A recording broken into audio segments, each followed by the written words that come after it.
was ordained March 31, 1984. No? So I am now 26 years in the priesthood, and I was assigned different parishes. First, I was assigned in the Sacred Heart Church in Manila, and was assigned as a chaplain in Philippine University, Polytechnic University of the Philippines. And after that, I went down to Mindanao, south of Philippines, as a missionary also for 2 years. Then after that, 1989, I came back to Manila and was assigned again as a vocation director of our order in the Philippines, Capuchin Order, for 3 years. Then after 3 years of service as vocation director, I moved again to Paris, Paris, which I stayed for 6 years, St. Francis of Assisi Paris in Laguna, Philippines. Then after that, I went back to Mindanao again for another 3 years. After that 3 years, I went back again to Luzon. This is our big island, in Cavite, Tagaytay City, for 2 years, and transferred to another parish of the same place for another 2 years. Then after that, I went to the seminary in our postulancy house in Liba City, Philippines, for 2 years. And again, after that, I moved again to parish of St. Francis of Assisi and Laguna. And from there, after 2 years, I am now here in Bahrain, for missionary work. So I am already 3 years in Bahrain. Last April 25, this year 2010.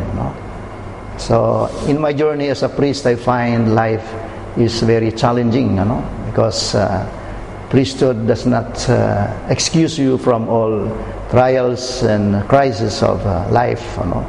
As a priest, I have so many ups and downs in my ministry, in my community life.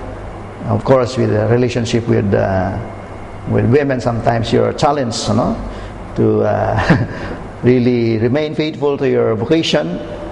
And I find it inspiring, not just as a failure, but a moment for me to get up and started all over again, and always starting all over again.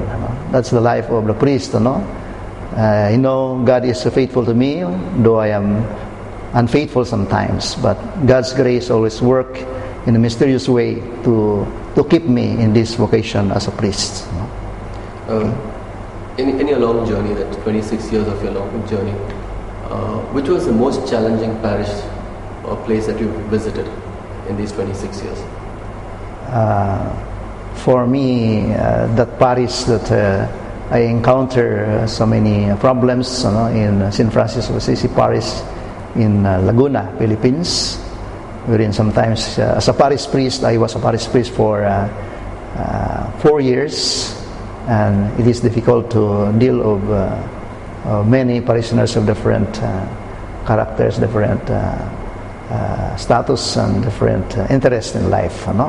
There is always a struggle how to keep the parish intact and to work in a harmonious way. Though problems are there, but I was challenged, really to remain firm and steadfast in my vocation. One of the topics you touched on is the pleasures of the flesh, as such, as you would say. Most people think, when you are a priest, you automatically are out. You don't get these thoughts in your mind. You don't think about anything like this. Automatically, God makes you sterile in your mind. Yes. But is it a challenge for priests? I mean, you have to come across women. You have to come across young girls. And, is it very now, especially now, it's very difficult for priesthood. There are a lot of cases coming out over there. How do you personally, as a priest, keep your integrity intact, and as well as your faith in God? Yes, of course, we are normal people, We are not saints. We are not stones. We have a heart that feels and desires, many things, pleasures like that, of the flesh.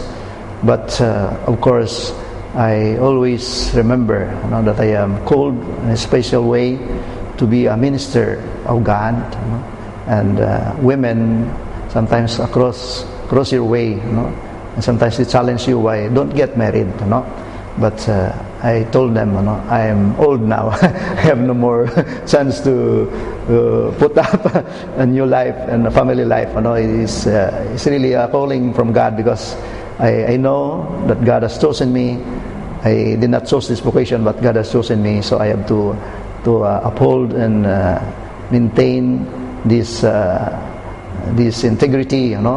Though I fail sometimes, I commit mistakes, I commit sin, but still God is so good, And women for me are not an obstacle, but they are an inspiration for me, to keep on in my vocation, and to put that importance and priority to my life as a priest, as a religious and missionary. So I don't see women are threatening, are threats for me. I consider them as spices and inspiration for me. Thank you for that. Okay.